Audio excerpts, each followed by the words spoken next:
पुंडलीकवरदा हरी विठ्ठल श्री ज्ञानदेव तुकाराम पार्वती पते हर हर महादेव सीताकांतस्मरण जय जय राम श्री गुरु ज्ञानेश्वर महाराज की जय श्री गुरु ब्रह्मानंद स्वामी की जय रुक्मिणी रमण गोविंदा ब्रह्मानंदं परम सुखदं केवलं ज्ञानमूर्तिं द्वंद्वातीतं गगनसदृशं तत्त्वमस्यादिलक्ष्यम् एकं नित्यं विमलमचलं सर्वधी साक्षिभूतं भावातीतं त्रिगुणरहितं सद्गुरुं तन्नमामि विनायकं गुरुं नौमि साखरे नाम विश्रुतं येषां चरणसान्निध्यात् जीवा मुक्ता भवन्ति साखरे वंशविख्यातं ज्ञानदानपरायणं विनायकं गुरुं वन्दे भवबन्धविमुक्तये।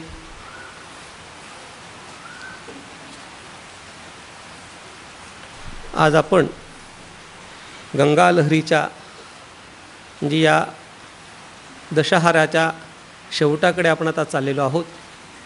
खरं तर पूर्ण गंगा लहरीचं चिंतन या 10 दिवसामध्ये करण्याचा विचार होता, पण नाही शक्य झालं, कारण की इतके अर्थभरित सखोल सघन असे हे सगळे श्लोक आहेत।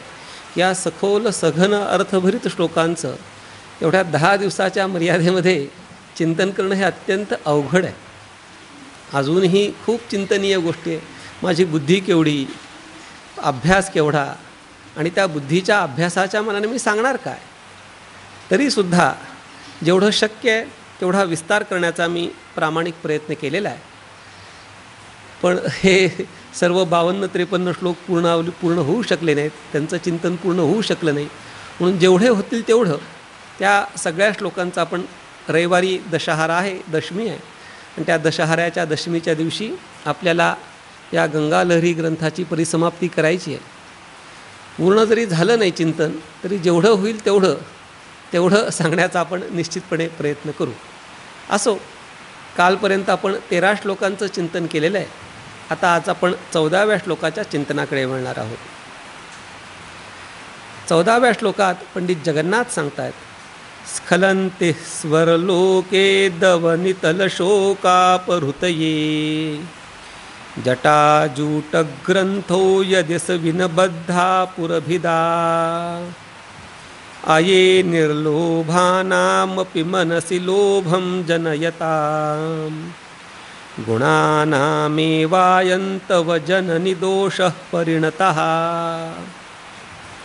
पंडित जगन्नाथ या ठिकाणी सांगतायत की ही गंगा माता या अवनी तलावरती का अवतीर्ण झाली, तिचा विचार करून या ठिकाणी पंडित जगन्नाथ सांगतायत की ही जी माता गंगा अवनी तलावरती अवतरित झाली, त्या अवनी तलावर अवतरित होण्याचं कारण काय, त्याची बरीच कारणमीमांसा पुराणादिकांमध्ये आलेली आहे। त्या पुराणादिकांचा आपण एवढा विस्तार करणार नाही, पण जेवढा लागूपुरता उतारा, जेवढं आवश्यक तेवढं मात्र त्या पुराणादिकांचा आपण विचार करणार आहोत। तर ही माता गंगा मूळ कुठे होती, अवनी तलावर, त्याच्यामध्ये बराच इतिहास आहे। पहिल्यांदा अवनी तलावरती होती, मग इंद्रानं त्या ठिकाणी पातिव्रत्याचा एका भंग केल्यामुळं संपूर्ण स्वर्गाला पवित्र करण्याकरता पुन्हा ती स्वर्लोकामध्ये गेली, असा त्या ठिकाणी पुराणामध्ये दाखला आहे। देवी अहिल्याचाच बहुतेक तो दाखला आहे। तर जेव्हा ती स्वर्गात गेली, तर स्वर्गातून पुन्हा तिला अवनी तलावरती का आणावं लागलं, त्याचा बराच विचार आहे। तर स्वर्लोक आणि हे आपलं अवनी तल, या दोघांचा जर आपण विचार करायला गेलो, तर स्वर्लोक किंवा स्वर्गलोक हे या अवनी तलापेक्षा श्रेष्ठ आहे। किंबहुना परवा आपण चिंतन करताना पाहिलं, माऊली ज्ञानोबारायांनी जे स्वर्गाचं वर्णन केलेलं आहे, त्या ठिकाणी वर्णन करताना माऊली ज्ञानोबारायांनी सांगितलं आहे की तिथल्या ज्या सडका आहेत त्या सडका चिंतामणीच्या सडका आहेत। म्हणजे किती गंमत आहे बघा, आपल्या इथे डांबराच्या नीट सडका नाही आहेत, पण स्वर्गामध्ये जर गेलो तर स्वर्गामध्ये चिंतामणीच्या सडका आहेत। कल्पवृक्षांचे उद्यानच्या उद्यान आहेत, कामधेनूची खिल्लारं सगळीकडे बागडत आहेत, असं त्या स्वर्गाचं वर्णन मौली ज्ञानोबारायांनी केलेलं आहे. आणि अशा त्या स्वर्गामध्ये माता गंगा ही वाहती आहे, तरलती आहे. आणि ही त्या स्वर्गामध्ये तरलत असताना, वाहत असताना ती पृथ्वी तलावर का आली? खरं तर पृथ्वीवर येणं हे त्या माता गंगेचं स्खलन आहे, म्हणजे अवतरण आहे. अवतार कशाला म्हणतात? आपली मूळ उच्च स्थिती सोडून खालच्या स्थितीला स्वइच्छेने येणं, स्वतःच्या इच्छेने खाली येणं, त्याला अवतरण म्हणतात. पुण्याची पावटी सरे, सवेची इंद्रपणाची उटी उतरे, येऊ लागती माघारे मृत्यू लोका. ह्याचं नाव अवतरण नाही आहे बरं का. म्हणजे पुण्याची पावटी म्हणजे पुण्याचं मोजमाप, जेवढं पुण्य होतं तेवढं संपलं. आणि पुण्य संपल्यामुळे तिथे राहायची इच्छा असूनसुद्धा नाईलाजाने पुण्य संपल्यामुळं त्या इंद्रादिक देवांना अवनीतलावरती पुन्हा मृत्यूलोकाला यावं लागतं. याचं नाव अवतरण नाही आहे. अवतरण म्हणजे काय? खाली यायची आवश्यकता नाही आहे, स्खलित व्हायची आवश्यकता नाही आहे. आणि स्खलित होण्याची आवश्यकता नसतानासुद्धा त्या स्वरलोकामध्ये, दिव्य लोकामध्ये राहण्याचं सामर्थ्य असतानासुद्धा स्वेच्छेने या मृत्यूलोकामध्ये, या अवनीतलावरती येणं, याचं नाव आहे अवतरण, याचं नाव आहे स्खलन. मग गंगा माता त्या ठिकाणी आनंदात आहे, काहीही त्रास नाही आहे. मग एवढं सगळं असूनसुद्धा ही माता गंगा अवनीतलावरती का येते, अवतरित का होते, तिचं स्खलन का होतं? तर त्याचं कारण पंडित जगन्नाथ सांगतात. स्खलंतीस्वर लोकात अवनीतल शोकापहृतये. ही अवनीतलावर कशा करता येते? येण्याचं महत्त्वाचं कारण या अवनीतलावरचे जे जीवजंतू आहेत, या अवनीतलावरच्या जीवजंतूंना होणारा जो शोक, या अवनीतलावरती जीवजंतूंना होणारं जे दुःख, त्या दुःखाचा नाश करण्याकरता, त्या शोकाचा नाश करण्याकरता, त्या शोकाचं अपहरण करण्याकरता, त्या शोकाचं, दुःखाचं, त्या त्रासाचं शमन करण्याकरता ही माता गंगा या अवनीतलावरती स्खलन पावते, म्हणजे अवतरित होते. म्हणजे आपली उच्च स्थिती सोडून खालच्या स्थितीला का येते? त्याचं कारण या अवनीतलावरते जे जीव आहेत, या अवनीतलावरील जीवांचं उद्धरण करण्याकरता, त्यांच्या शोकाचं अपहरण करण्याकरता, त्यांच्या शोक विनाशार्थ ही माता गंगा या अवनीतलावरती अवतरित होत असते. मग या आता अवनीतलावरती तिचं काय होतं आहे? स्खलन होतं आहे. आणि स्खलन कुठनं? स्वर्गातून ते थेट अवनीतलावरती तिचं स्खलन होतं आहे. म्हणजे किती उंचावरनं किती खाली येते आहे. या सलिलाच्या जलाच्या स्खलनामधनं निर्माण होणारी जी ऊर्जा, त्या ऊर्जेच्या सहाय्याने आपण एकमेकांशी बोलतो आहे. तुम्ही मला दिसताय, तुम्ही मला दिसताय, म्हणजे माझ्याकडे बंद आहे आता, पण मी तुम्हाला का दिसू शकतो आहे? तर या जलाच्या स्खलनातनं जी ऊर्जा निर्माण होते, ती जलस्खलनातून निर्माण झालेल्या ऊर्जेतूनच आपण एकमेकांना बघू शकतोय, बोलू शकतोय. म्हणजे विद्युत, त्याला जलविद्युत असं म्हणतात. खूप ताकद असते, खूप जोर असतो, खूप शक्ती असते. मग ती जर माता गंगा थेट स्वर्गातून अवनीतलावरती स्खलित झाली, अवतरित झाली, तर तिच्या वेगाला असलेला जो जोर, तिच्या वेगाला असलेली जी धार, त्या धारेनं, वेगानं किती किती किती त्या ठिकाणी उपद्व्याप, किती किती त्या ठिकाणी सगळा विनाश होऊ शकेल, त्याचा आपण विचारसुद्धा करू शकत नाही. मग हा होणारा विनाश कशामुळे? माता गंगेच्या स्खलनामुळे. कुठल्या स्खलनामुळे? स्वर्गातून ते थेट या अवनीतलावरती होणाऱ्या स्खलनामुळे कितीतरी मोठ्या प्रमाणामध्ये विनाश होऊ शकला असता. मग त्याचा विचार करून संकट आलं की सगळ्यांना कोण आठवतात? भगवान शंकर आठवतात. त्या समुद्रमंथनामध्ये सुद्धा आपण जर पाहिलं तर त्या समुद्रमंथनामध्ये अमृत प्यायला सगळ्यांची चढाओढ आहे. म्हणजे देव दानव, देवादेवात, दानवा दानवात, देवदानवात सगळ्यांमध्ये चढाओढ आहे की कोणी त्या अमृताचं ग्रहण करायचं. पण ज्या वेळेला हलाहल विष त्या समुद्रमंथनातनं बाहेर आलं तेव्हा त्याच्या प्राशनार्थ भगवान शंकरांनाच पुढे यावं लागलं. म्हणून जेव्हा जेव्हा संकट येतं तेव्हा देव दानव मानव सगळ्यांना भगवान शंकराची आठवण होते.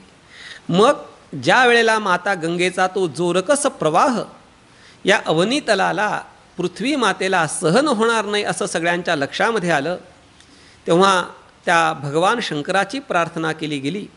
आणि शंकराची प्रार्थना केल्यानंतर शंकर काय म्हणाले, भगवान शंकर मी माझ्या जटेमध्ये त्या माता गंगेला म्हणजे वरून आलेला जो प्रवाह आहे, स्वर्गातून आलेला जो जोरकस प्रवाह आहे, त्या जोरकस प्रवाहाला मी माझ्या जटेमध्ये धारण करेन असं भगवान शंकरांनी सांगितलं. आणि त्याप्रमाणे भगवान शंकरांनी तो माता गंगेचा स्वर्गामधून आलेला जोरकस प्रवाह आपल्या जटेमध्ये धारण केला. म्हणून या ठिकाणी पंडित जगन्नाथ सांगतायत, जटाजूट ग्रंथो यदसी विनिबद्धा पुरभिदा. त्या स्वर्गातून आलेल्या त्या माता गंगेच्या प्रवाहाला तू कुठे बांधून टाकलंस, तर तुझ्या जटेमध्ये तू बांधून टाकलंस.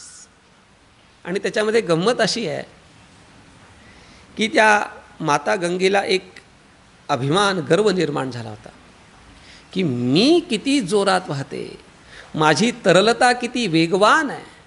मग माझ्या या तरलतेचा, माझ्या वेगवान प्रवाहाचा कोणीही अंगीकार करू शकणार नाही अशी उन्मत्तता, असा गर्व त्या माता गंगेला झाला होता. भगवान शंकर म्हणाले ठीक आहे ठीक आहे. आणि ज्या वेळेला माता गंगा आली या अवनीतलावरती आणि भगवान शंकरांनी त्या जटाजुटामध्ये तिला बांधून टाकलं, तिला बाहेर निघायला रस्ता सापडेनासा झाला. मग तो भगीरथ गेला पुढे आणि माता गंगा त्या भगवान शंकराच्या जटेमध्येच फिरत राहिली. मग पुन्हा त्यांनी प्रार्थना करून माता गंगेला पुढे प्रवाहित केलेलं आहे, पुढे तरलतेला त्यांनी प्राप्त करून दिलेलं आहे. असो, म्हणून त्या ठिकाणी त्या ग्रथनं म्हणजे बांधून टाकलं. कुठे माता गंगेला बांधून टाकलं, आपल्या जटेमध्ये बांधून टाकलं. म्हणजे माता गंगेचा गर्वही गेला आणि माता गंगेच्या जोरकस प्रवाहामुळे जो अवनीतलाचा विनाश व्हायची शक्यता होती, अवनीतलावरती जो प्रध्वंस होण्याची शक्यता होती, त्या प्रध्वंसापासून, विनाशापासून या अवनीतलाला वाचवलं. ही म्हणजे दोन कामं झाली.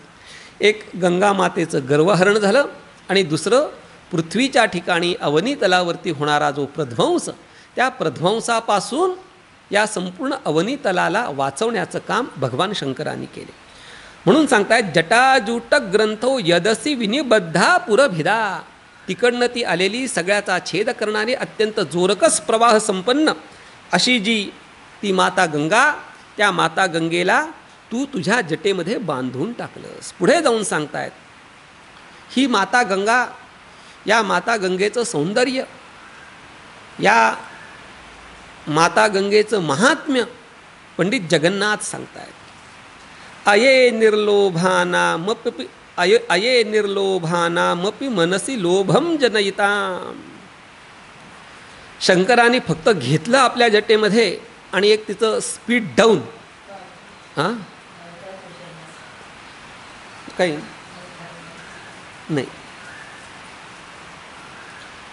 त्या माता गंगेनं काय काम कशाकरता भगवान शंकराने धारण केलं की पृथ्वीचा प्रध्वंस होऊ नये म्हणून.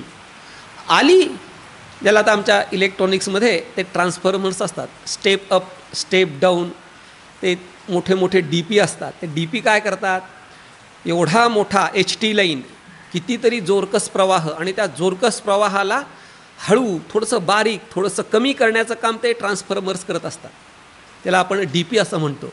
तर भगवान शंकरांनी तेच काम केलं. जोरात आलेला वेगवान प्रवाह, त्याच्या प्रवाहाचा वेग कमी करण्याचं काम, हळूहळू करण्याचं काम भगवान शंकरांनी केलं. तेवढंच काम होतं. मग तिला बांधून कशाला ठेवायचं? बांधून ठेवायचं काहीच कारण नव्हतं. हळू करून तिला पुढे पाठवून द्यायचं. पण भगवान शंकरांनी त्या माता गंगेला आपल्या जटाजुटामध्ये बांधून टाकलं, पॅक केलं, तिला बाहेर निघूच दिलं नाही. आणि हा पौराणिक दाखला लक्षात घेऊन पंडित जगन्नाथ सांगतायत, आये निर्लोभानामपि मनसी लोभम जनयताम. भगवान शंकराचा जर विचार करायला गेलो तर जगामधला सर्वात निर्मोही निर्लोभी असा महात्मा कोण असेल तर भगवान शंकर आहे. श्मशानेश्वा क्रीडा स्मरहर पिशाच्या सहचराश्चिता भस्मालेप स्रगपी नृकरोटी परिकराहा. स्मशानामध्ये राहणारा, गळ्यामध्ये रुंडमाळा घालणारा, ज्याला कोणत्याही प्रकारचा मोह नाही, ज्याच्याकडे कोणत्याही प्रकारची संपत्ती नाही. म्हणून तर लक्ष्मी मातेच्या विवाहाच्या प्रसंगी शंकराला तिथं काढून टाकलं. नको म्हटले, हे असला ज्याला मोह नाही, ज्याला लोभ नाही, असा निर्लोभी निर्मोही जावई मला नको, असं त्या प्रसंगामध्ये आलेलं आहे. असो, तर असा हा निर्लोभी आहे, असा हा निर्मोही आहे. पण अशा निर्लोभी निर्मोही भगवान शंकराला सुद्धा गंगा मातेला आपल्या जटेमध्ये अडकवून ठेवण्याचा मोह निर्माण झाला. आपल्यासारख्या सर्वसामान्यांना लोभ मोह निर्माण होणं सोपं आहे. भगवान शंकर की ज्यांनी त्या अनंगाची राख भस्म करून टाकलेला आहे.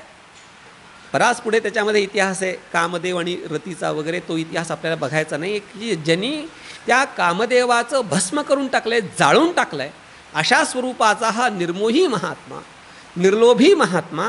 अशा निर्लोभी निर्मोही महात्म्याच्या अंतःकरणामध्ये सुद्धा लोभ निर्माण करण्याचं सामर्थ्य हे माता गंगे तुझ्यात आहे. मग हे सगळं कशाने घडलं तर माता हे पंडित जगन्नाथ सांगतायत, गुणानामेवायम तव जननी दोषः परिणतः. गंमत आहे. माता गंगेचं वर्णन करताना पहिल्याच श्लोकामध्ये पंडित जगन्नाथ काय म्हणतात, समृद्धम सौभाग्यम. सौभाग्य या शब्दाचा आपण विचार सुरुवातीला पाहिलेला आहे. तर सौभाग्य म्हणजे काय, सद्गुणांची खाणी, समृद्ध अशा सद्गुणांची ही खाणी म्हणजे माता गंगा आहे. ती कुलीन आहे, ती सद्गुण संपन्न आहे, ती लावण्यवान आहे, असं वर्णन आपण मागे पाहिलेलं आहे. मग ही सद्गुण संपन्न अशी जी माता गंगा, ती सद्गुण संपन्न माता गंगा तिच्या सद्गुणांमुळे किंवा तिच्यामुळे भगवान शंकरांच्या मनामध्ये मोह निर्माण झालेला आहे. म्हणजे माता गंगा कशी आहे, गुणमयी आहे, गुणवान आहे. आणि गुणमयी, गुणवान, सौभाग्य संपन्न, समृद्ध सौभाग्य संपन्न अशा माता गंगेमुळे भगवान शंकरांच्या मनामध्ये लोभ निर्माण झाला आहे. आता लोभ हा चांगला का वाईट, तर परमार्थाच्या दृष्टीने लोभाचा विचार करायला गेलो तर काम क्रोध लोभ मोह मद मत्सर दंभ हे सगळे काय दोष आहेत. मग हा लोभ भगवान शंकराच्या अंतःकरणामध्ये निर्माण झाला आहे. म्हणजे भगवान शंकराच्या अंतःकरणामध्ये दोष निर्माण झाला. कशामुळे निर्माण झाला, समृद्ध सौभाग्य संपन्न गंगा मातेमुळे निर्माण झाला. म्हणजे आश्चर्य बघा, गुणापासून काय निर्माण झालं पाहिजे, जर सद्गुण असतील तर सद्गुणांपासून पुढे सद्गुणच निर्माण झाले पाहिजेत, त्याच्या पुढेही सद्गुण निर्माण झाले पाहिजेत, त्याच्याही पुढे सद्गुण निर्माण झाले पाहिजेत. पण गंमत अशी आहे, माता गंगेच्या या समृद्ध सौभाग्य सद्गुण संपन्नतेमुळे भगवान शंकराच्या अंतःकरणामध्ये दोष निर्माण झाला आहे. म्हणून पंडित जगन्नाथ सांगतात, हे माते काय आश्चर्य आहे, गुणानामेवायम तव जननी दोषः परिणतः. तुझे जे गुण आहेत ते गुण भगवान शंकराच्या अंतःकरणामध्ये मोह या दोषरूपाने परिणत झाले. असं तुझं महात्म्य हे मला सगळं आश्चर्यकारक वाटतं, असं पंडित जगन्नाथ त्या गंगा मातेचं वर्णन करताना सांगतायत. वामन पंडित याच्याविषयी सांगताना सांगतायत, आलीसी स्वरलोकाहुनी अवनीच्या शोकहरणी, अशा तू ते बांधी शिवनि जगपदी निशिदिनी. आई निर्लोभाला उपजविती लोभा गुण असे, तुझे त्यांचा प्रादुर्भव जननी ऐसा फळतसे. तेच सांगतात की हे माते, हे अंबे, हे जननी, तू या सर्व दीनजनांच्या अवनीतलावरील जनसामान्यांच्या शोकाचं अपहरण करण्याकरता, शोकापहृतार्थ तू या अवनीतलावरती स्खलिन झाली. तुला त्या भगवान शंकरांनी जटाजुटामध्ये बांधून टाकलं, म्हणजे तुझ्याविषयी त्या भगवान शंकरांना मोह लोभ निर्माण झाला. मग तुझ्या या सद्गुण संपत्तीमुळे दोष निर्माण व्हावं, हे किती आश्चर्यकारक आहे, हे काय विपरीत नव्हे का, असं माता गंगेला पंडित जगन्नाथ सांगतात. पुढे ही माता गंगा या अवनीतलावरती कशा करता आली आहे, तर सर्वसामान्यांचा, दीनजनांचा उद्धार करण्याकरता आली आहे. पाप भवभय भंग करण्याकरता आली आहे. मग ही माता गंगा कोणाचा भवभय भंग करते किंवा कोणाला या शोकापासून दूर करते, तर साधारणपणे आपण या अवनीतलावरच्या जगराहटीचा विचार केला तर लोक कोणाला मदत करतात, जे संपन्न आहेत, जे आपल्याला पुन्हा मदत करू शकतात, अशांनाच सामान्यपणे जगरहाटीमध्ये मदत केली जाते. पण ही माता गंगा कोणाला मदत करते, कोणाचं उद्धरण करते, कोणाचा उद्धार करते, याचा जर विचार करायला गेलो तर दीनातिदीन, ज्याला जगामध्ये काळीचीही किंमत नाही आहे, किंबहुना अखिल संसारानी, अखिल जगानी ज्यांचा परित्याग केलेला आहे, ज्यांना टाकून दिलेलं आहे, अशा लोकांचा स्वीकार ती माता गंगा करते. त्यांचा उद्धार, त्यांचं उद्धरण माता गंगा करते. माता कोणाकोणाचा उद्धार, कोणाकोणाचं उद्धरण माता गंगा करते, त्याच्याविषयीचा विचार पंडित जगन्नाथ आता या पुढच्या श्लोकामध्ये सांगण्याकरता प्रवृत्त झाले. पंडित जगन्नाथ सांगतायत, जडानानंदानांगन प्रकृती बधिरानुक्ती विकलान ग्रहग्रस्तानस्ताखिल दुरित निस्तार सरणीन निलिंपैर निर्मुक्ता न पिच निरयांतिर्निपततो नरानंबत्रातुम त्वमहि परमं भेषजमसी. ही माता गंगा कोणाकोणाचा उद्धार करते, कोणाकोणाला मदत करते, तर पंडित जगन्नाथ सांगतायत जडान. जड म्हणजे ज्यांची मती मंद आहे, म्हणजे जे बुद्धिहीन आहे, ज्यांना फारशी अक्कल नाही, किंवा जे गतिमंद आहेत, ज्याला मराठीमध्ये ज्यांच्या मतीची गती मंद आहे त्यांना जड असं म्हणतात. म्हणजे ज्यांचं डोकं भरभर चालत नाही, ज्यांना निर्णय करता येत नाही, त्यांना समजत नाही, जे अगदी मूर्ख आहेत, अशा लोकांना काय म्हणतात, जड. मग ही माता गंगा कोणाचा उद्धार करते, पहिले सांगतात जडांचा, अंधांचा, किंवा जडांध असाही शब्द आहे. जडांचा आणि अंधांचा असाही आपल्याला पदच्छेद करता येईल, किंवा जड आणि अंध या दोघांचाही. ते अंध म्हणजे ज्यांना दिसत नाही. आपल्या काकड्यामध्ये आंधळे, पांगळे, मुके, बहिरे, जोगी हे आपण सगळं काकड्यामध्ये म्हणत असतो. आणि ही रूपकात्मक वर्णन सर्व संतांनी केलेलं आहे. मुका झालो वाचा गेली, किंवा बहिरा झालो याजकी, किंवा अंधपंगू दृढ झालो, असे हे आंधळे पांगळे आहेत. आणि हे आंधळ्या पांगळ्यांचं रूपकात्मक रीतींनी संतांनी वर्णन केलेले. ते आंधळे का झाले, मुके का झाले, बराच विचार आहे. आपल्याला या श्लोकांचं चिंतन करायचं असल्यामुळे त्या आंधळ्या पांगळ्यांच्या चिंतनामध्ये आपण न जाणे हे योग्य ठरेल. असो, त्याच्यानंतर कोणाला पंगू, जे पांगळे आहेत, त्यानंतर बधिरान, प्रकृती बधिरान म्हणजे जे अगदी जन्मजात बहिरे आहेत, उक्ती विकलान म्हणजे जे बोलू शकत नाहीत, जे मुके आहेत, ग्रहग्रस्तान म्हणजे ज्यांची ग्रहस्थिती ही बिघडलेली आहे, किंवा जे त्या पत्रिकेचा ज्योतिषशास्त्रामध्ये बराच विचार आहे, शुभ ग्रहांना ग्रस्त करणं, म्हणजे काही त्या ठिकाणी अशुभ ग्रह आहेत, काही शुभ ग्रह आहेत. अशुभ ग्रहामध्ये म्हणजे त्या परिस्थितीनुसार त्या ठिकाणानुसार ती शुभता अशुभता ही ठरत असते. कोणत्या स्थानात आहे, कोणत्या लग्नात आहे वगैरे वगैरे. मला काही त्याचा एवढा अभ्यास नाही, पण कानावर पडलेले शब्द आपल्याला सांगतात. त्या ग्रहाची शुभाशुभता ही कोणत्या स्थानात आहे, कोणत्या लग्नात आहे, उच्चेचा आहे का नीचेचा आहे, या बऱ्याच कारणांवरून त्याची शुभाशुभता ठरत असते.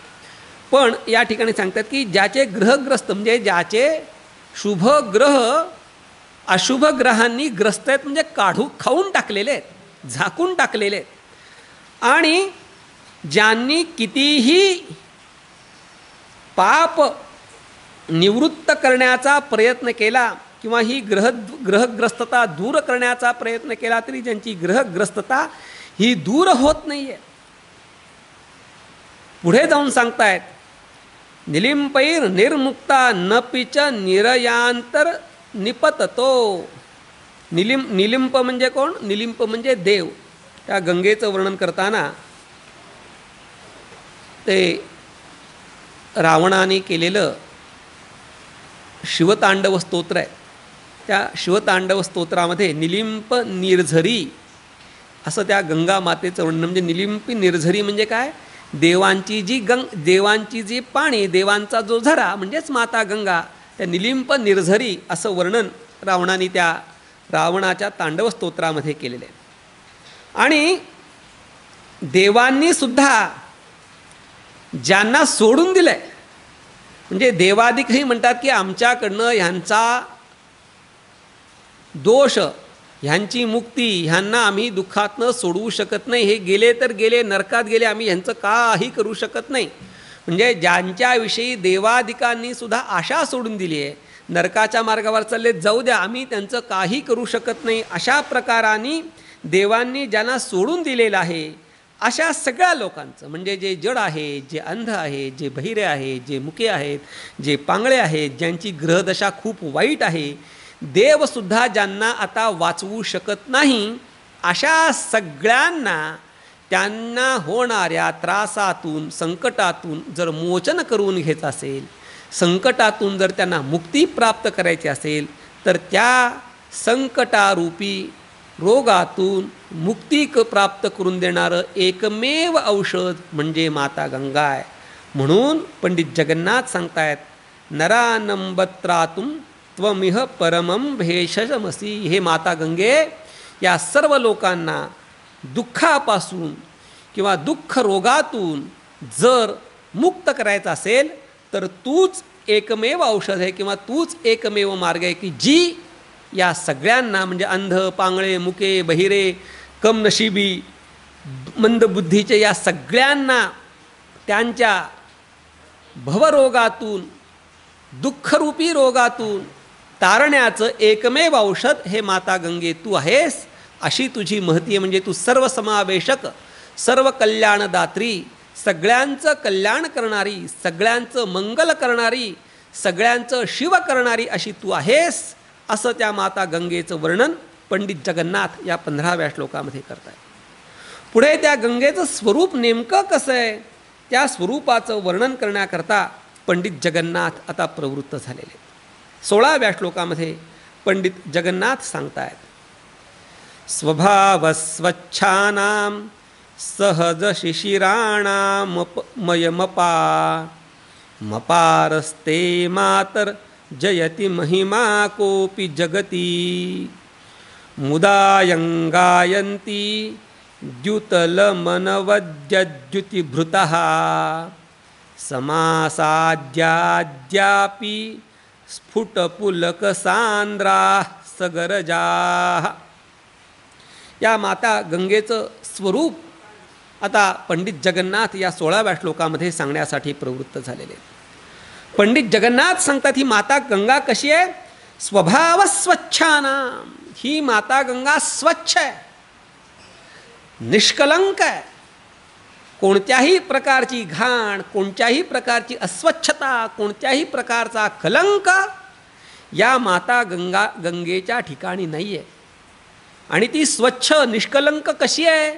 कोणी स्वच्छ केली म्हणून ती स्वच्छ असं नाही. आपण का स्वच्छ होतो?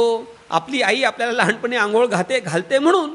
म्हणजे आपल्याला स्वच्छ होण्याकरता दुसऱ्याची कोणाची तरी मदत घ्यावी लागते, कोणीतरी दुसऱ्याने आपल्याला स्वच्छ करावं लागतं. पण माता गंगा ही स्वच्छ कशी आहे? स्वभावतः. स्वभाव स्वच्छानाम. ती स्वच्छ आहे, पण कशी स्वच्छ आहे? स्वभावतः स्वच्छ आहे.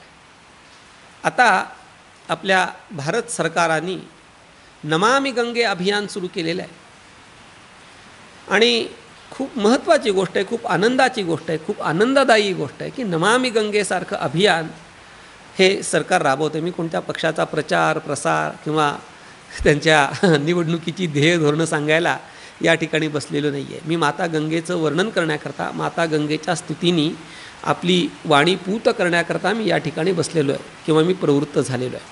कोणाचा आपल्याला प्रचार करायचा नाही. पण नमामि गंगे हे जे अभियान आहे खूप आनंददायी आहे, खूप महत्त्वाचं आहे. पूर्ण झालं पाहिजे. जेव्हा होईल तेव्हा. आता काही प्रमाणामध्ये पूर्ण झालं असं सांगतात. मी काही स्वतः बघितलेलं नाही आहे, की स्वतः अनुभवही घेतलेले नाही, पण सांगतात की बऱ्यापैकी ते आता मार्गाला लागलेलं आहे. पण नमामि गंगे हे अभियान राबवावं लागतं हे आपलं दुर्दैव आहे, हे आपण लक्षात ठेवा. गंगा मातेला स्वच्छ करावं लागतं हे आपलं दुर्दैव आहे. गंगा माता ही स्वभावतः स्वच्छ आहे, पण स्वभावतः स्वच्छ असलेल्या माता गंगेला पुन्हा स्वच्छ करावं लागतंय हे आपल्या वागण्याचं, आपल्या बुद्धिमत्तेचं दुर्दैव आहे. माता गंगा मूलतः स्वच्छच आहे, पण आपण तिला अस्वच्छ केलं आहे. जी अस्वच्छता ही आगंतुक आहे, आलेली आहे. मूळ स्वभावतः माता गंगेच्या ठिकाणी कोणतीही अस्वच्छता नाही आहे. ती निर्मल आहे, ती स्वच्छ आहे, ती निष्कलंक आहे. पण निर्मल, स्वच्छ, निष्कलंक गंगेला अस्वच्छ करण्याचं काम आपण सगळ्यांनी केलं. आपण सगळ्यांनी म्हणजे आपण भारतीयांनी केलेलं आहे. हे दुर्दैव आहे. पण मूळ गंगेचा स्वभाव जर कसा आहे, तर मूळ गंगेचा स्वभाव स्वच्छ आहे, शुद्ध आहे, निष्कलंक आहे. अजून ती कशी आहे? सहज शिशिराणामयमपा. तिचं पाणी हे अत्यंत थंड आहे, कारण तिचा जन्मच हिमाद्रीवरून होतो. आणि हिमाद्री हा हिमआद्री म्हणजे बर्फाचाच डोंगर आहे. आणि बर्फाच्या डोंगरातून तिचा उगम होत असल्यामुळे, त्या हिमाद्रीतून तिचा जन्म होत असल्यामुळे ती सहज शीतल आहे, सहज शांत आहे, सहज थंड आहे. काही गोष्टी थंड कराव्या लागतात. आपली डोकी ही गरम असतात, त्यांना थंड करावं लागतं. पण माता गंगेला थंड करावं लागत नाही. तिची जी शीतलता आहे, ती शीतलता कशी आहे? सहज आहे. तिला कोणालाही दुसऱ्याकडनं शीतलता करून घ्यावी लागत नाही. ती सहज शीतल आहे. पुढे जाऊन सांगती आहे, मग पंडित जगन्नाथ सांगतात, मपारस्ते मातर जयती महिमा कोपी जगती. आणि तुझी ही स्वभावसिद्ध स्वच्छता, ही सहजसिद्ध शीतलता, या गुणांमुळे संपूर्ण जगामध्ये तुझ्या नामाचा जयघोष होतोय. तुझी महिमा, तुझं महत्त्व हे सर्वत्र जगामध्ये दुमदुमत आहे. कशामुळे? तुझ्या स्वभावसिद्ध स्वच्छतेमुळे, तुझ्या स्वभावसिद्ध निर्मलतेमुळे आणि तुझ्या सहज शीतलतेमुळे तुझे जे हे सद्गुण आहेत, या सद्गुणांची कीर्ती दिगंतरामध्ये दुमदुमती आहे, असं या ठिकाणी पंडित जगन्नाथ सांगतात. अजून या माता गंगेचं सामर्थ्य काय, तर ते सांगतायत, मुदायंगायंती द्युतल मनवद्युतिभृतः समासाद्याद्यापि स्फुट पुलक सांद्रा सगरजा. ही समजून घेण्याकरता थोडासा आपल्याला पुराणांचा विचार, थोडासा, जास्त मी सांगणार नाही, पण जेवढं सांगणं आवश्यक आहे, जेवढं सांगणं गरजेचं आहे, तेवढा पुराणांचा दाखला देऊन आपण याचं चिंतन करू. तर सगरजाह हा शब्द महत्त्वाचा आहे याच्यामध्ये. तर सगरजाह म्हणजे काय, तर सगर नावाचा राजा होता आणि सगरजाह म्हणजे सगराची ती मुलं, म्हणून सगरजाह. श्री रामचंद्र प्रभूंच्या वंशवृक्षाचा जर आपण विचार करायला गेलो तर श्रीरामचंद्र प्रभूंचा वंशवृक्ष हा फार अत्यंत अतुलनीय स्वरूपाचा इक्ष्वाकू वंशाचा विचार त्या महाकवी कालिदासांचं रघुवंश नावाचं जे काव्य आहे त्या रघुवंश काव्यामध्ये खूप विचार केलेला आहे. त्या ठिकाणी सांगितलं आहे की तुझी जी कीर्ती आहे ही कीर्ती ते बांबूसुद्धा गातात अशा प्रकारचं वर्णन त्या रघुवंशामध्ये आलेलं आहे. तर अशा या रघुवंशाचा जर विचार करायला गेलो तर या रघुवंशामध्ये रामचंद्र प्रभूंच्या अनेक 13-14 काहीतरी सांगतात, माझं काही तेवढं गणित लक्षात नाही, 13-14 पिढ्या अगोदर एक सगर नावाचा राजा झाला आणि त्या सगर राजाला 2 पत्नी होत्या. एकीचं नाव होतं सेव्या आणि दुसरीचं नाव होतं वैदर्भी. तर या सगर राजानी भगवान शंकराची उपासना केली, तपश्चर्या केली आणि मग त्यावेळेला भगवान शंकरांनी त्या सगर राजाला आशीर्वाद दिला की हे राजा सगरा, तुझ्या दोन्ही राण्यांना पुत्र होती पण एका राणीचे पुत्र ते जगणार नाहीत, त्यांच्यापासून पुढे प्रजेची उत्पत्ती होणार नाही आणि एका राणीपासून मात्र तुला जे पुत्र होतील त्याच्यापासून पुढचा तुझी वंशवेली वंशवृक्ष हा पुढे अखंडित पुढे प्रवाहित राहील असा आशीर्वाद भगवान शंकरांनी दिला. मग जी वैदर्भी होती त्या वैदर्भीला 60,000 मुलं झाली आणि त्या सेव्याला असमंजस नावाचा मुलगा झाला आणि तो जो असमंजस होता त्या असमंजसाला पुन्हा अंशुमान नावाचा मुलगा झाला. तर या सगर राजाने असं ठरवलं की अश्वमेध यज्ञ करायचा. तर अश्वमेध म्हणजे काय की तो घोडा सगळीकडे सोडला जातो मोकळा आणि त्या घोड्याच्या मागे मागे जाऊन दिग्विजय संपादन करायचा आणि तो घोडा पृथ्वी प्रदक्षिणा करून आल्यानंतर एक यज्ञ जो केला जातो त्याचं नाव अश्वमेध यज्ञ. तर त्या सगर राजाने अश्वमेध यज्ञ करायचा ठरवला. मग अश्वमेध यज्ञ करायला लागल्यानंतर त्याच्या मदतीला किती लोक होते? 60,000 पोरं होती. किती? 60,000 पोरं. सगळी ती 60,000 मुलं त्या घोड्याबरोबर जो घोडा सोडलेला आहे त्या घोड्याबरोबर चालायची. तो घोडा पुढे त्याच्यामागे ही सगळी 60,000ची सेना. आणि तो जो घोडा असतो ना तो घोडा श्यामकर्ण असतो. अश्वमेधाला जो घोडा लागतो तो श्यामकर्ण घोडा असतो. आमचे आत्ताच ब्रह्मलीन झाले बाबूराव दादा, त्यांच्याकडे आपल्या पालखीचा जो घोडा होता तो श्यामकर्ण घोडा होता. आणि योगायोग बाबूराव दादाही ब्रह्मलीन झाले आणि त्यांच्यासोबत तो श्यामकर्णही काही दिवसामध्ये ब्रह्मलीन झाला. असो जास्त काही मी त्याच्याविषयी बोलू शकत नाही. असो, तर सांगायचा इत्यर्थ श्यामकर्ण म्हणजे त्याचा एक कान काळा आणि एक कान पांढरा पाहिजे बरं का. दोन्ही कान काळे असेल तर त्याचं नाव श्यामकर्ण नाही. कसं पाहिजे? एक कान काळा आणि दुसरा कान काळा. भगवान श्रीकृष्णाचा पण श्यामकर्ण घोडा होता. तर असा श्यामकर्ण घोडा सोडला जातो आणि तो श्यामकर्ण जिथे जाईल तिथं मागे मागे सर्व सैनिकांनी जायचं आणि दिग्विजय मिळवायचा असा त्या अश्वमेध यज्ञामधला प्रकार. आणि तो अश्वमेध सुरू झाला. घोडा चालायला लागला. 60,000ची सेना. किती बघा, सगळी मागे चालते. इंद्र घाबरला, बापरे, हिने जर अश्वमेध यज्ञ केला तर पुढे काही काळ जाऊन आपल्या स्वर्गाचं राज्यसुद्धा हा घेईल अशी भीती त्या इंद्राच्या मनामध्ये निर्माण झाली. मग इंद्राने काय केलं? हे इंद्र म्हणजे काय साधन आहे, विचित्र आहे, अमर्षग्रस्त इंद्र. इंद्रपद काय चांगलं नाही आहे. मग इंद्राने काय केलं? ते जो घोडा होता श्यामकर्ण तो श्यामकर्ण घोडा पळवला, चोरला आणि चोरून कुठे नेला? कपिल मुनींचा आश्रम होता खाली पाताळामध्ये. त्या कपिल मुनींच्या आश्रमामध्ये नेऊन ते घोडा बांधला. सगळीकडे शोधाशोध सुरू झाली. मग शोधाशोध सुरू झाल्यानंतर त्या राजा सगराला आणि त्याच्या त्या 60,000 मुलांना लक्षात आलं की आपला घोडा आहे तो कपिल मुनींच्या आश्रमामध्ये बांधलेला आहे. मग ही सगळी 60,000 मुलं तिथे गेली. 60,000 मुलं गेल्यानंतर त्या कपिल मुलांना ओरडायला लागले, का म्हणले तुम्ही संन्यासी मुनी तपश्चर्या करता हे असल्या चोरीचा उद्योग करता, हे काय शोभतं का तुम्हाला? हा मला पण म्हणतात, आम्ही काय जर वागलो काय महाराजांनी तुम्ही चुकीचा वागता होय, हे शोभतं का तुम्हाला?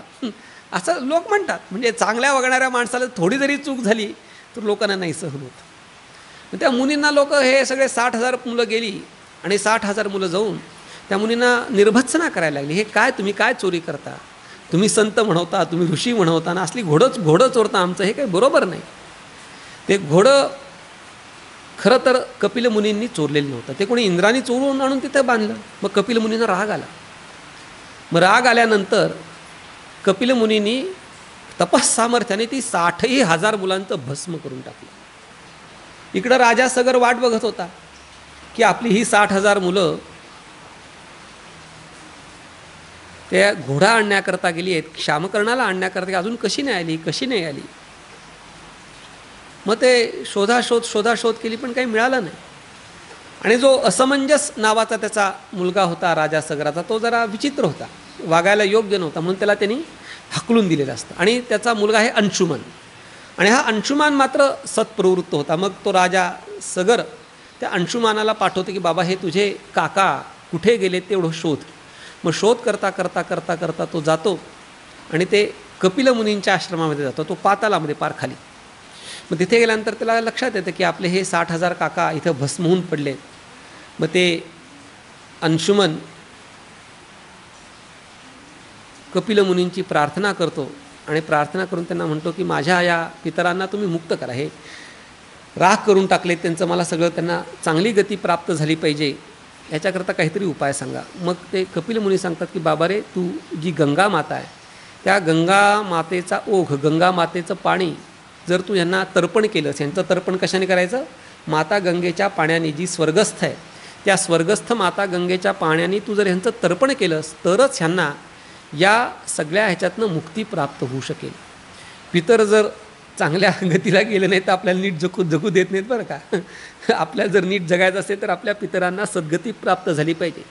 आणि म्हणून तर श्राद्धविधी, तर्पणविधी कशा करतात? तर पितरांना सद्गती प्राप्त होणं, किंवा आपल्याजवळ जे आपल्यावर जे पितृऋण आहे त्या पितृऋणातनं मुक्त होणंसुद्धा अत्यंत महत्त्वाचं आहे. म्हणून अंशुमन म्हणाला ठीक आहे. तो अंशुमन आला, पुन्हा सगर राजाकडे आला. सगर राजाला सगळा वृत्तांत सांगितला. सगळं त्यांनी व्यवस्थित केलं आणि सगळं झाल्यानंतर त्या अंशुमानाला मुलगा झाला. त्याचं नाव दिलीप, राजा दिलीप. तो रघुवंशामध्ये तो फार मोठा गोभक्त आहे. राजा दिलीपासारखा गोभक्त कोणी नाही आहे. तर महान गोभक्त त्या अंशुमानाने राजा दिलीपाकडे आपलं सगळं राज्य दिलं. आणि राज्य देऊन तो हिमालयावरती गेला तपश्चर्या करण्याकरता, कोणाची? गंगा मातेला आणण्याकरता. पण त्यांनी खूप तपश्चर्या केली पण त्याला काही त्याच्यामध्ये यश प्राप्त झालं नाही. पुन्हा दिलीप मोठा झाला. दिलीपाने आपलं राज्य, त्याचा मुलगा भगीरथ, त्या भगीरथाला राज्य दिलं आणि तो स्वतः पुन्हा हिमाद्रीवरती, हिमालयावरती तपश्चर्या करण्याकरता गेला, गंगेला आणण्याकरता गेला. तरीसुद्धा त्याच्याने ते यश प्राप्त झालं नाही. म्हणजे किती पिढ्या खपल्या? 3 पिढ्या खपल्या.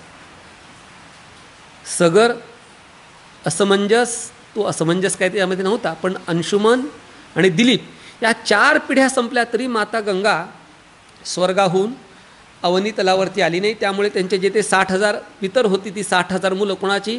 त्या सगराची. 60,000 मुलांना काही सद्गती प्राप्तच झाली नव्हती. मग शेवटी भगीरथ, त्या भगीरथाने विचार केला की आपण काही झालं तरी माता गंगेला या अवनी तलावरती आणायचं. मग या अवनी तलावरती आणण्याकरता भगीरथाने प्रयत्न केला. आणि ते काय साधे प्रयत्न नाही आहेत. किंबहुना जो अतीव टोकाचे अमर्याद प्रयत्न करतो त्याला हल्ली काय म्हणतात? ह्यांनी भगीरथ प्रयत्न केले. म्हणजे प्रयत्नाची पराकाष्ठा दाखवण्याकरता त्या प्रयत्नांना भगीरथ हे विशेषण वापरलं जातं, इतकं त्यांनी प्रयत्न केले. मग त्या भगीरथाने प्रयत्न केले, खूप प्रयत्न केले. आणि खूप प्रयत्न करून त्याच्यामध्ये पण बराच भाग आहे. पहिल्यांदा आपल्याला मगाशी सांगितल्याप्रमाणे शंकराच्या जटेमध्ये आले. जटेतनं पुन्हा ते 3 ठिकाणी गेले. मंदाकिनी, भगीरथी आणि भोगवती अशा 3 प्रकाराने गेली. पुन्हा ती त्याच्या मागे पुन्हा त्या जन्हुनी अडवला वगैरे वगैरे वगैरे. शर्ते शेवटी आपण जर ती कथा सांगायला लागलो गंगा अवतरणाची तर 8 दिवस त्या गंगा अवतरण्याचा कथा आपल्याला सांगता येईल. खूप सुंदर कथा आहे, मनोहारी मनोरम अशा प्रकारची कथा आहे. पण जास्त विस्तार न करता जेवढं आत्ता गरजेचं आहे तेवढंच आपण त्याचं चिंतन सांगतो. तर ही जी गंगा माता आहे ही भगीरथानं त्या स्वर्गलोकातून प्रयत्न करून पार त्या कपिल मुनींच्या आश्रमामध्ये नेली. आणि तिथे त्यांनी त्या गंगोदकानी त्याच्या पितरांना तर्पण केलं. आणि हा सागर, सगरापासून सागर, काय सगर राजाच्या मुलांनी निर्माण केला म्हणून सागर. समुद्र कसा झाला तर हे जे खड्डा खणला होता कोणी, ते घोडा आणण्याकरता, श्यामकर्णाला आणण्याकरता जो खणलेला खड्डा म्हणजे हे समुद्र आहे. काय श्यामकर्णाला आणण्याकरता खणलेला खड्डा म्हणजे काय, हा सगळा समुद्र आहे. आणि त्या समुद्राला हे गंगेचं पाणी प्राप्त झालं आहे. ते पुन्हा खारट का झालं वगैरे वगैरे तो आहे इतिहास, त्याच्यामध्ये आपल्याला जायचं नाही आहे. मग या भगीरथाच्या प्रयत्नांनी काय झालं, हे जे सगराची मुलं होती 60,000 ज्यांना त्या कपिल मुनींनी भस्म केलेलं होतं, त्यांना सगळी सद्गती प्राप्त झाली. आणि सद्गती प्राप्त होऊन त्यांना काय दिव्य देह प्राप्त झाले. आणि दिव्य देह प्राप्त होऊन हे सगळे सगरपुत्र 60,000च्या 60,000 स्वर्गलोकामध्ये गेले. आणि स्वर्गलोकामध्ये जाऊन त्या ठिकाणी ते आता काय करतायत, स्फुट पुलक सांद्रा हा सगरजा हा.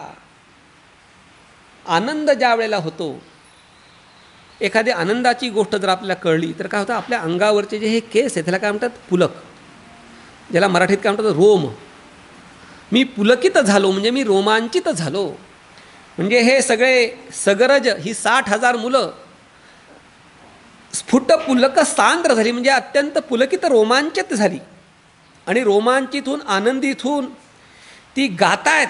काय गातायत, माता गंगेचं वर्णन गातायत. आणि दिव्य देह प्राप्त करून घेऊन दिव्य लोकामध्ये जाऊन त्या माता गंगेचं वर्णन गातायत. कधी अजूनपर्यंत, तेव्हापासून अजूनपर्यंत सुद्धा हे सगळे सगरज सगराची सगळी मुलं त्या माता गंगेचं गान, त्या माता गंगेचं वर्णन आज पावे तो करत आहेत. कशा करता की त्यांनी जे केलेले उपकार, त्यांनी जो माता गंगेच्या कृपेमुळे त्यांना प्राप्त झालेले जे दिव्य देह, दिव्य लोक, हा जो माता गंगेने त्यांच्यावरती केलेला उपकार, त्या उपकाराचं गीत अजूनही ते गात आहेत. अशा प्रकारचं या माता गंगेचं वैभव आहे असं पंडित जगन्नाथ सांगतात. याच्याविषयी वामन पंडित काय म्हणतात त्याचा आपण थोडक्यामध्ये विचार करू. स्वभावे जी स्वच्छे सहज अतिशीते तव जळे. ही स्वभावतः स्वच्छ आहे, जी सहज अतिशीत आहे, शीतल आहे. तयांच्या उत्कर्षे यश सकल लोकात उजळे. आणि ही जी तुझी स्वच्छतेमधला उत्कर्ष आहे, अतिशीतलतेमधला उत्कर्ष आहे, त्यामुळे जे तुला यश प्राप्त झाले. आपण बघितलं, ऐका यशश्री औदार्य ज्ञान वैराग्य ऐश्वर्य हे साही गुणवर्य वसती जेथ, हे तिचं यश आहे. गंगेचं यश म्हणजे काय की संपूर्ण जगामध्ये तिच्या शीतलतेची, तिच्या स्वच्छतेची जी कीर्ती दुमदुमती आहे, तेच त्या माता गंगेचं यश आहे. पुढे जाऊन सांगतायत, जया गाती तोषे सगरसुत रोमांच धुरिनी गतिस्वरलोकी त्या तव विभव योगेची जननी. हे माता गंगे, ह्यांना जो स्वर्गलोक प्राप्त झालेला आहे, दिव्य देह जो प्राप्त झालेला आहे, तो तुझ्या कृपेनेच प्राप्त झालेला आहे. आणि तुझ्या कृपेमुळे प्राप्त झालेला हा जो दिव्य देह, त्या दिव्य देहामुळे ते अजून तुझी कीर्ती, तुझी स्तुती अत्यंत आनंदाने पुलकित होऊन गातायत. असं वर्णन या ठिकाणी माता गंगेचं पंडित जगन्नाथ करतायत. झालेलं चिंतन त्या माता गंगेच्या चरणी समर्पित करायचं. योग्य आहे ते माझ्या तीर्थरूप सद्गुरूंचं, सद्गुरू परंपरेचे जे चुकीचं आहे ते माझं आहे, योग्य त्याचा स्वीकार करावा. आज मेघराज प्रसन्न झालेले आहेत आणि मेघराज प्रसन्न होऊन अवनी तलावरती जलाचा वर्षाव करतायत. आणि या जलवर्षावामुळे आपल्याला माता इंद्रायणीच्या साक्षात तीरावर या गंगा लहरीचं चिंतन करता आलं नाही. म्हणून आपल्या माऊलींच्या पादुकांच्या समोर बसून आपल्या आश्रमामध्ये, मंडपामध्ये हे चिंतन सांगितलेलं आहे. आरती करायला खाली नदी काठेला जायचं होतं, पण नदी काठेला अजून पाऊस जोरात चालू आहे, त्यामुळे तिथे जाणं शक्य नाही. तर इथेच उभं राहून आपण त्या माता गंगेची आरती करू. त्या आरतीचा सगळ्यांनी लाभ घ्यावा. आणि आरतीनंतर पसायदान होईल आणि पसायदानानंतर या चिंतनाला विराम मिळेल. आरतीची तयारी घेऊ नये. आज आहे शुक्रवार, उद्या शनिवार आणि परवा रविवार. तर रविवारी आपल्या या गंगा लहरीच्या चिंतनाची समाप्ती होईल. जेवढे श्लोक होतील तेवढे, राहिलेले श्लोक पुढच्या वर्षी. 1-2 मिनटं सगळ्यांनी स्थिर शांत बसावं. हे सगळं झालं की लगेच आपण आरतीला सुरुवात करू.